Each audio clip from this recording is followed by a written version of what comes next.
What's going on, guys? Gomes here, back again on another MLB The Show 20 Diamond Dynasty video. We're back to the live streams, we're back to the unconventional reveals, but today they dropped a nuke, a bombshell, an absolute... It was Hiroshima and Nagasaki. We got the 5th inning program boss reveals, a new legend, and some of the best, the best cards that we have in the game today. We're gonna go all over that and more. I'm gonna have Conquest hidden packs out in a couple hours, so if you guys have been enjoying the content, make sure to leave a like down below on this video and subscribe to see that Conquest video, debuts of the bosses once they come out, and an insane tip video with a brand new program stars method that I doctored in that is really gonna help you guys out and get these bosses with the quickness. That being said, let's go ahead and start talking about the first stuff. We're going to talk about the headliner player for today's set 31. This is going to be a Future Stars Dylan Carlsen, 97 overall.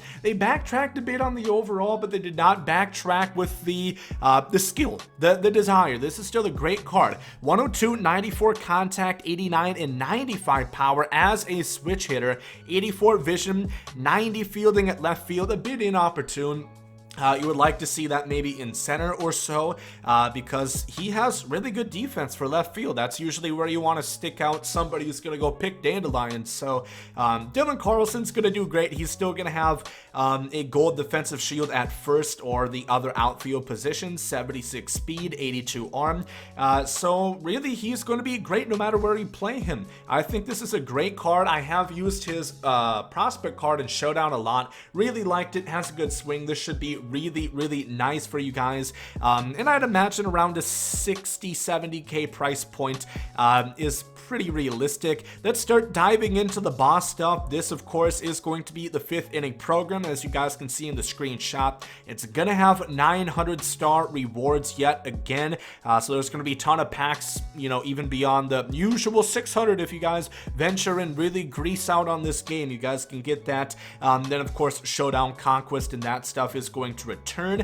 Let's go ahead and take a look at the 3 appetizers, as Steven liked to call it. That's a nice little name. I'm going to start calling it by that as well. They did not show the statistics, but we do have an 85 breakout Jose Alvarado with the outlier on his 2-seam fastball, so it's probably going to go about 102 miles an hour. He's an 85. We have the 87 Cliff Lee and 88 Bill Mazeroski. Those cards we've seen before. If you guys use the pre-order Cliff Lloyd, it's probably carbon copy of whatever that card looked like, so decent amount of hitting. Don't really expect too much on the defensive side of the ball from Clifford. And Bill Mazeroski next. Moving on to the more important stuff. We do have a player program hopping right into today. We're already gonna have a player program, so it's gonna be 20 extra program stars, and it's gonna be this 90 overall Mark Reynolds. They talked about he's probably on the last legs of his career, which I definitely agree. But Mark Reynolds has always had great cards in Diamond Dynasty. This 90 overall Prime Edition comes with 78 and 89 contact, pretty rare for old Marky boy right there. 103 and 108 power, pretty usual, what we come to expect. 41 vision, I think that's a little bit sugarcoating it, but it is deserved. I really do like his Mark Reynolds swing. A lot of power, that's what you come to expect. And 69 fielding at third base. He's gonna have a bronze shield if you play at third or first, with 76 arm and 60 speed. This is a nice little card, something that you're probably going to use for events. They mentioned that he is going to be available for the Southpaw Moonshot event currently.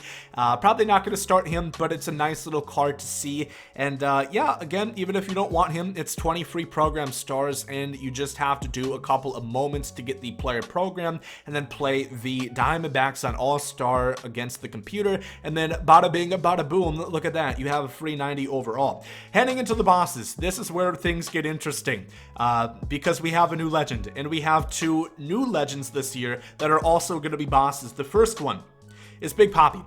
Holy Christ, 99 overall. I was expecting a first baseman. I said that's a position that we really need for the first time ever. First base is thin, and the boss that we get at first base is not thin. He's a little portly, but he really hits tanks, and that's all that matters. Big Papi David Ortiz, 103, 105 contact, 120 for nearly maxed out power against righties, 102 power against lefties, 83 vision as well, 55 fielding. Not Papi's strong suit, but I'll be honest with you, I don't really anticipate it's going to be that much of a big deal. I've used his 86 overall. That was towards the beginning of the game. He was fine. He's, you know, a big body, kind of like Frank Thomas, not quite as tall, I don't believe. I don't have the specs, the metrics table side for Frank Thomas, but you know, big body to block balls at first base and flip it over to your pitcher. He's going to be just fine. 37 speed is not ideal, but then again, what do you expect from David Ortiz? You get him for one reason and one reason only, and that is to bring out the boomstick, and he's going to do that. Fantastic card. I really am going to want to get this one and play him as my starting first baseman. The next one, Mariano Rivera. Now, this one was controversial for a few, because the first thing that sticks out like a sore penis is the cutter, four-seam, sinker, and slider and changeup repertoire. Now, if you are familiar with the Sandman, Mariano Rivera, that might seem a little odd to you, but this is what I have to say. Is this realistic? Is it fake? Yes. Do I give a shit? Absolutely not. Mariano Rivera is the greatest closer of all time. I mean, he's the only unanimously voted Hall of Famer ever. I really am glad that he is going to be very serviceable, and that is going to reflect in the game. Yes, can you make the case the sinker shouldn't be so OP? Absolutely. They should find ways to make other pitches more effective so everybody doesn't have to, you know, stick to that like it's their mother on the first day of school as a kindergartner.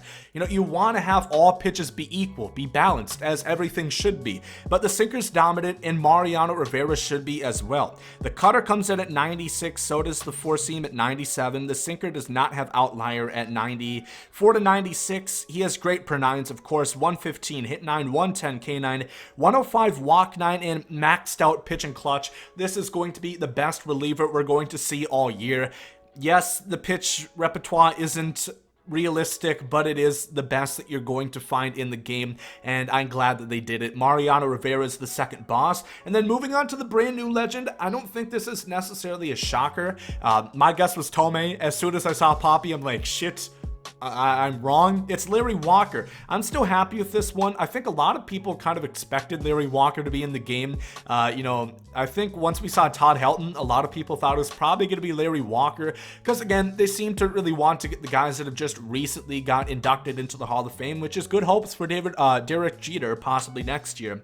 But Larry Walker's great. 122, 117 contact, 110, 93 power against lefties. He is a lefty bat, of course, 96 vision, and he is a right fielder, and he does have diamond defense at that position. 92 fielding, and nearly maxed out arm strength. 96 arm, 83 reaction, which is going to dip into the 70s if you do play him at a secondary, but that's not going to be a big deal. That is going to be just fine. 78 speed, 75 stealing, and that's Larry Walker. Again, it's a bit harder to tell because even though, you know, Rivera and Ortiz are brand new legends, we've used them. You know, we've gotten to, you know, marinate those cards.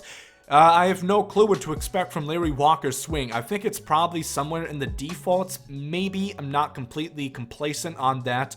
But we're going to have to wait and see in how good his stance, how good his swing is. But that is going to be Larry Walker, and that's going to be the 5th inning program. This is by far the best that we have seen to date. 3 brand new, really, really good bosses. Let me know in the comment section what you guys plan on picking. I'm probably not going to make a dedicated video talking about the best. So in my opinion, I would say, well, honestly, all 3 of these are great. If your team is already stacked to the point where you have a guy like Thames, you probably don't need David Ortiz unless you really want him as a Red Sox fan. Then Mariano Rivera would probably be the best pick for you. But if you're not to that point, I think David Ortiz is probably the one you guys should be picking. In my opinion, that's definitely biased. I used to use David Ortiz as my creative player in Road to the Show character swing. I love it. He really mashes the ball like no one's business. So he's probably who I'm going to be picking first, and then obviously I'm going to get the voucher. I'm going to get all of them eventually. I do also want to note they are going to start revealing Team Affinity stuff for the Stage 3. I had to dip out of the stream. I have to adjust for the abysmal, abhorrent, you know, internet upload times here in Henning. So that pretty much gonna wrap it up here. Conquest video in a couple hours. Let me know again who you guys are gonna pick for the boss. Let me know some predictions for stage 3. That video will be coming out in a few days. If you guys enjoyed this one, make sure to leave a like down below. Love you all. Thank you all for watching. Hope you guys have a great rest of the day. There goes some Saudi.